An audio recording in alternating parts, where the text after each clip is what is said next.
Hey everyone, Toshiibeats here, and today we are in a 98 Honda Civic Type R, and you're probably wondering, yeah, you're right, it's not stock. It has a good bit of things done to it. In fact, it is a track-ready version of a Type R. So, my main question today is it better to spend a bunch of money on a old Type R and just upgrade it, or should you just get a new one? So I'm just going to sit here and compare it against all the new ones. But first, I'm actually going to put a good lap down in this one, and we can see where we're at.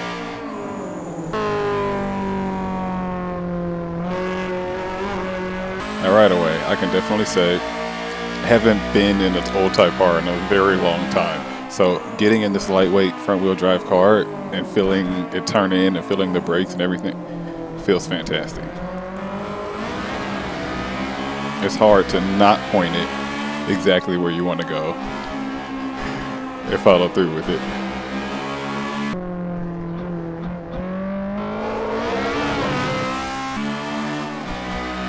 Making about 260 horsepower in this car, so it's definitely way more than a modern Civic SI, but not as much as a new Type R. But I'm pretty sure the weight will definitely give it the advantage. Alright, going to my hot lap.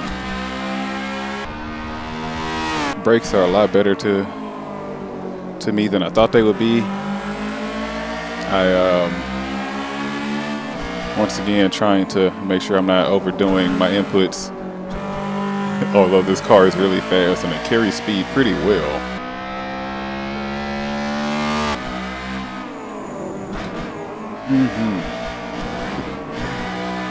Alright, as I'm coming into the final turns, I definitely got to say, oh wow, big brakes. This is way faster than I thought it would be, but not as fast as I thought. So, we'll have to see how the newer Civics perform compared to this one. So let's go hop in our next competitor. Alright everyone, we're in the 2007 FD2 Civic Type R. So, once again, not one that we got in America, but it's definitely one of my favorites. This generation of Civic, or 8th gen Civic, is, I don't know, I just can't shake it. I really want one of these. But, let's give this thing a proper lap, and we'll compare it to the old one, and see how a stock one compares to a completely overly modded, older, lightweight, slightly more powerful Civic.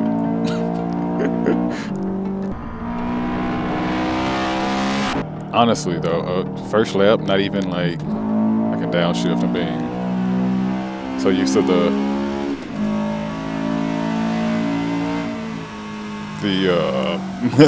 where the red line was on the other one. But no, yeah, this car immediately feels more refined. I'm pretty sure it's just the sound deadening and the newer materials, but you know, this car feels better. The steering feels tighter, surprisingly.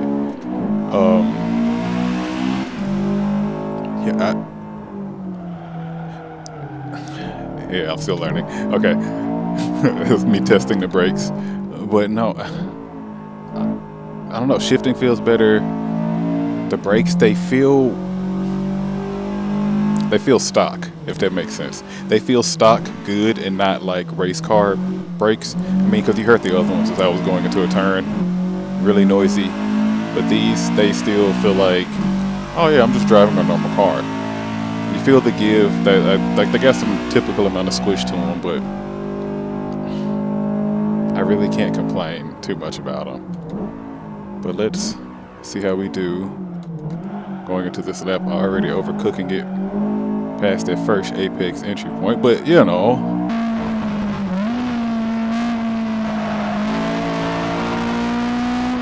I feel the wheel lighten up.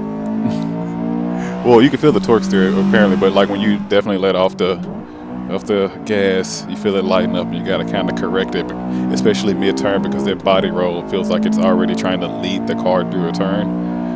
So you gotta kind of fill it back out. Yep, hop that one. Right away, honestly, I would rather have this one than the other. Power aside, because this just feels more manageable. It just does.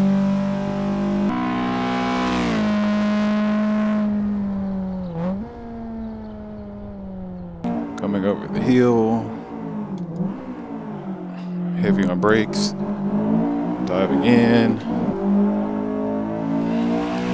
It just does it. Oh yeah, yep.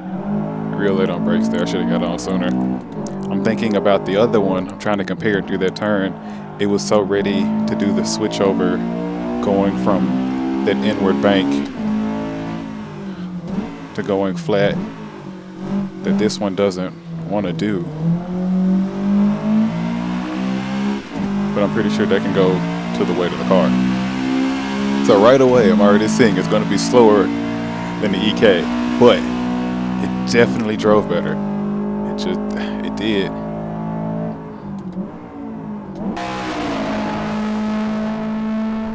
Try to get this thing on my proper lap because it's just so much easier to drive that you don't really mind driving it.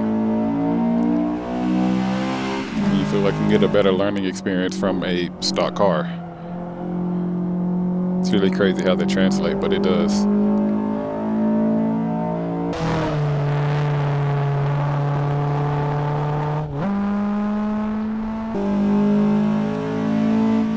I mean, even if it wasn't the best lap, I was able to deliver it with consistency, which is pretty important. So let's see how far off I was. Oh no, I was actually faster. So, a little bit faster, but not as fast as the EK. Once again, I still wouldn't be mad at this car. Let's go ahead and switch to, pretty sure you're guessing it. No, it's not that one.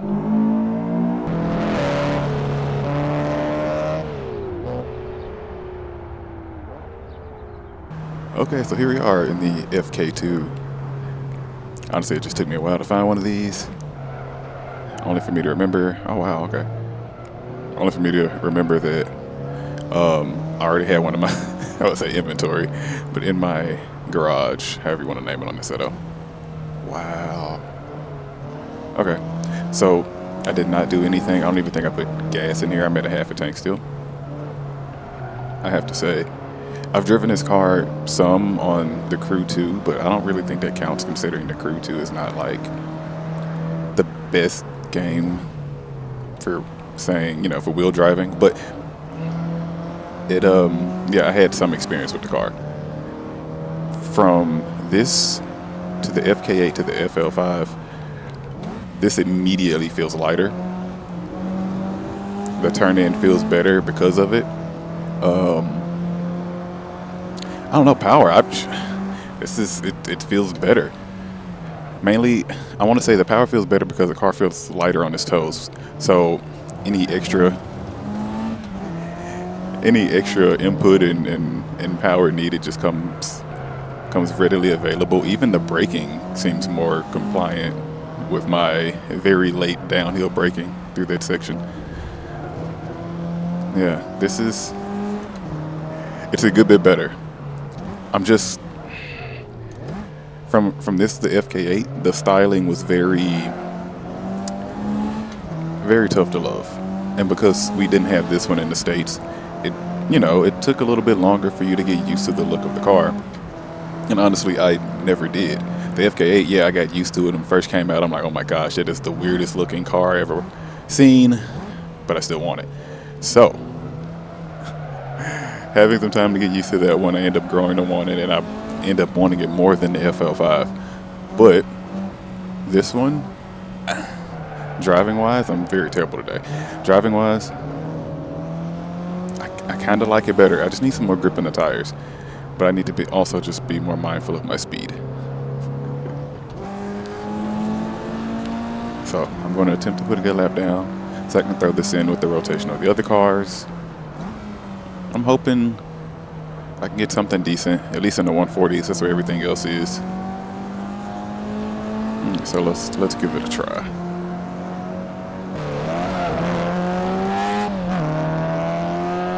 All right, so 147 on a lap that really wasn't the best lap in the first place. So of course I want to give it another try. Try to be better about my inputs, better about my speed, because honestly, I think I have to compare it, but I think this just did a better lap time than the FL5.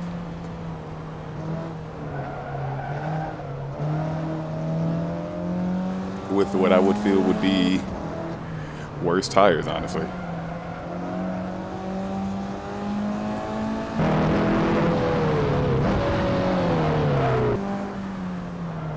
Yep.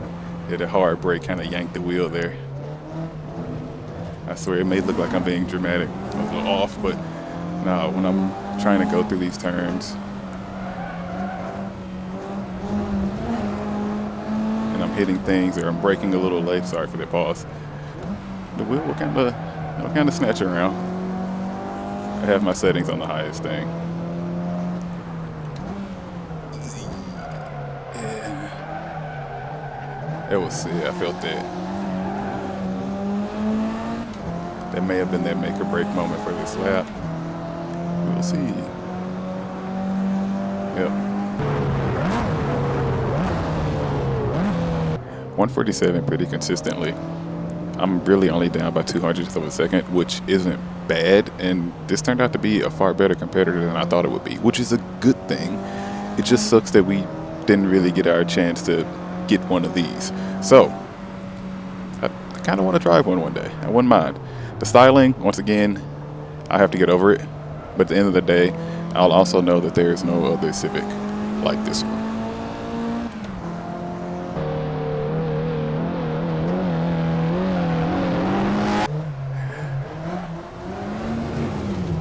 Coming downhill in the FK8. Yep, this is the next one. Honestly, I would have driven the other, but I just didn't have one. I tried, I looked, did not have one. All right, look, we're here though in the FK8, and I gotta say, it's my favorite one out of all of them. Oh, the new ones anyway. FL5 is cool. Don't get me wrong, I do like it, but at the same time, it's just something about this one. It just makes me want it more. I mean, I literally have it as my wallpaper of my lock screen. I really want this car. So I would love to be able to be like, oh yeah, look at me. I'm reviewing the Type R and now I can buy a Type R. Nah, but honestly, living in the dreams. This though?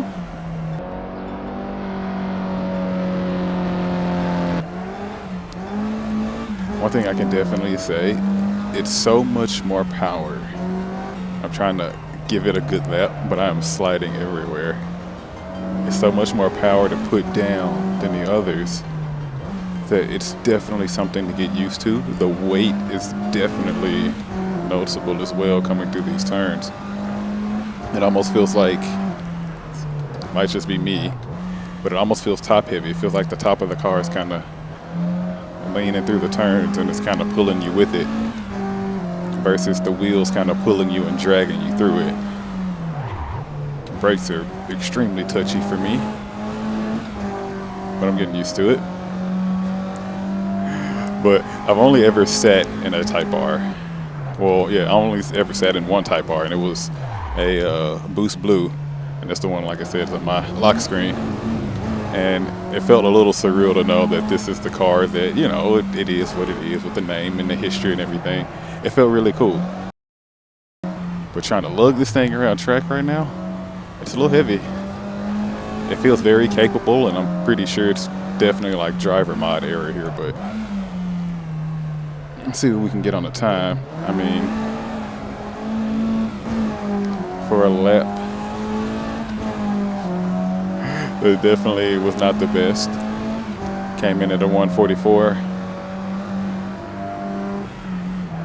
I'll give it one more try and see if I can kind of quicken the pace.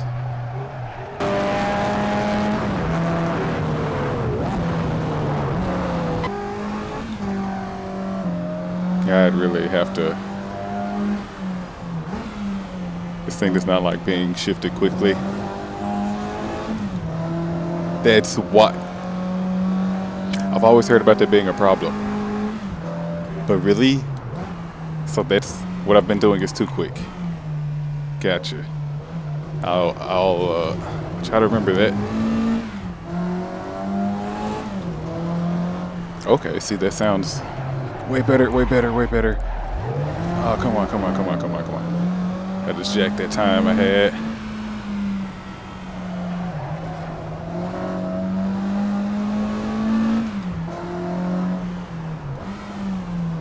Oh, yeah. Shifting slower. Yep, see. What? Okay. Alright, I just had to try it. But shifting slower in the FK8. Even on here. Maybe I'm not finding my revs right. I'm just going to leave it to me. I'm just going to say I'm doing it wrong. But let's go to the next one.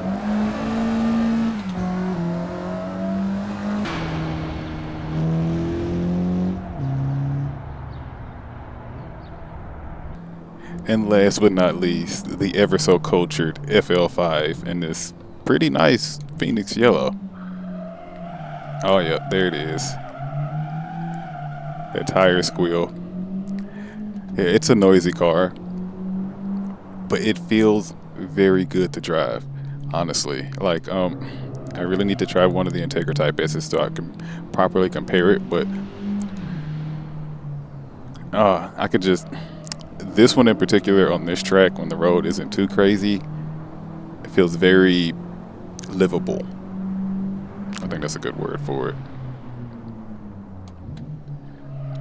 The speed feels like it's something that you can actually put down a lot better than the FK8 could do. Like, it feels...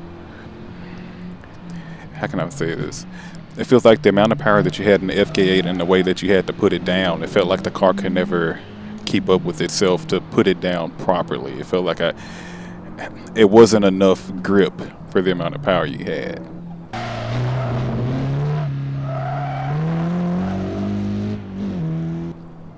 This, on the other hand, this feels like I have enough grip for the amount of power I have, almost to the point where this thing feels all-wheel drive. I know it's not, but it does.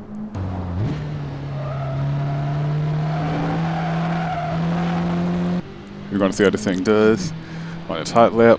Kind of nervous for good reasons. I wanted to do well, but so far that little hatch is winning.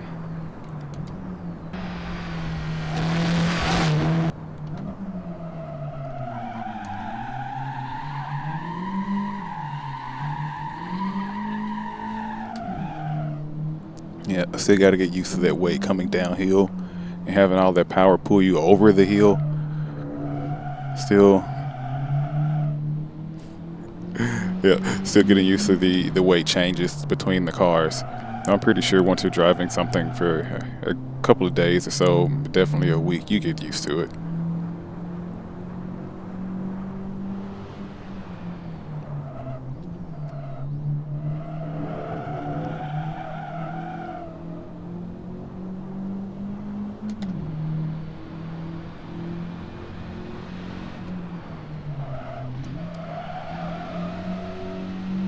This feels so much more easier to keep in power and just to keep going versus the FD2 felt great, but that little Spoon Civic, I guess maybe the gear ratios were not the best for this type of driving. That felt really bumpy.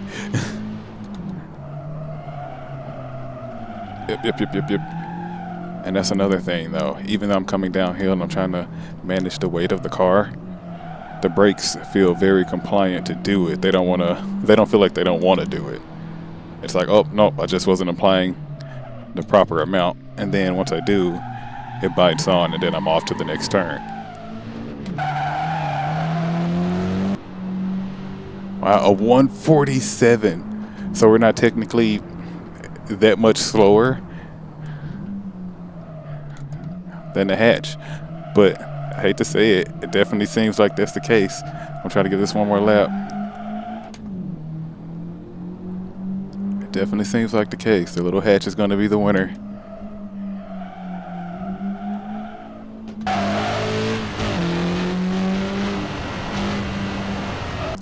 Shifting on this car feels night and day compared to the FK8. The problems I was having with shifting too fast are gone.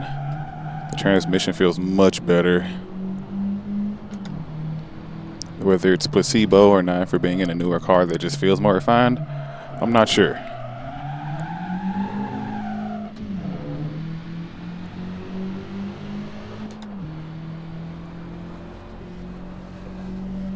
Slightly faster, but there you have it. That little hatch wins it out. Hey everyone, Toshiibeats here, and I didn't know at the time of recording that the FK8 was actually the winner. The whole time I thought it was going to be the FL5 or even the older EK hatch, but I was wrong completely. The EK hatch didn't even pass the FK2 or the FL5. So, track spec, big brakes, roll cage, a bunch of extra stuff doesn't necessarily make you faster, and especially considering it was lighter weight as well. It's a lot of things that actually take in consideration when you're trying to pick a good track car. So, now that we know, but I do have to say I had fun driving these classics, or driving, I don't really want to call them classics. It feels so weird to consider these cars to already be 20 something years old for the most part, but they're still hanging in with their newer counterparts. So honestly, I'm just kind of wondering, should I keep doing this type of a series? Should I keep comparing the old versus new? Slightly modded old cars versus pretty stock new cars? I don't know, let me know. Comment, like, subscribe, and I'll see you in the next car.